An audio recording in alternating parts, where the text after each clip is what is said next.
Hello friends, welcome back to my channel. তো বিভিন্ন স্কুলে প্রায় পরীক্ষা শেষ হয়ে গেছে এবং কিছু কিছু হয়তো পরীক্ষা বাকি আছে। তো স্কুলগুলোর যে অবস্থা, ছেলে মেয়েদের পড়াশোনার ধার তো ধারেই না, কী করে নোট দেখে পাস করা যায় এই ধান্দায় তারা মেতে আছে। তো এই ব্যবস্থাটাকে লক্ষ্য করে ছোট্ট একটা কবিতা লিখলাম।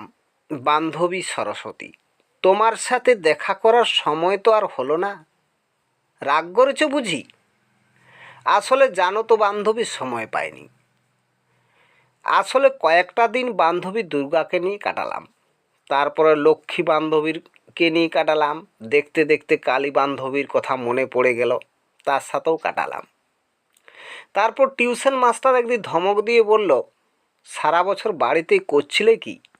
আমি বললাম, স্কুলে বান্ধবীদের সাথে কথা বলে সময় কাটাচ্ছি। দুর্গা লক্ষ্মী কালী বান্ধবীদের সাথে দেখা করে কেমন মজা হলো এইসব কথাবার্তা নিয়ে। মাস্টারমশাই রেগে বললেন, তারপর কোন বান্ধবীর বাড়ি যাবি?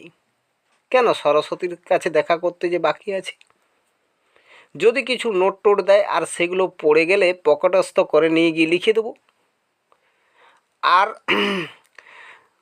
যে এমন তেমন এবছর পড়াশোনা আসতে বছর আগেই আমি সরস্বতীর কাছে যাব বান্ধবীর সাথে দেখা করতে। আর এমন ভুলটা করব না। খুব বিপদে পড়েছি বান্ধবী সরস্বতী, তুমি রাগ করো না, নোটগুলো দিয়ে দাও, পরীক্ষায় যেন পাস করি। তো এই ছিল আমার ছোট্ট ভিডিও। ততক্ষণ তোমরা ভালো থাকো। আর পরিস্থিতি অনুযায়ী লক্ষ্য করে লিখলাম। যদি পছন্দ হয় তাহলে ভিডিওটা অবশ্যই লাইক শেয়ার করতে ভুলবে না বন্ধুবান্ধবদের সাথে। সুস্থতা কামনা করে পরবর্তী ভিডিওর জন্য অপেক্ষা করো। তোমাদের অনেক অনেক ধন্যবাদ জানিয়ে ভিডিও ত্যাগ করছি।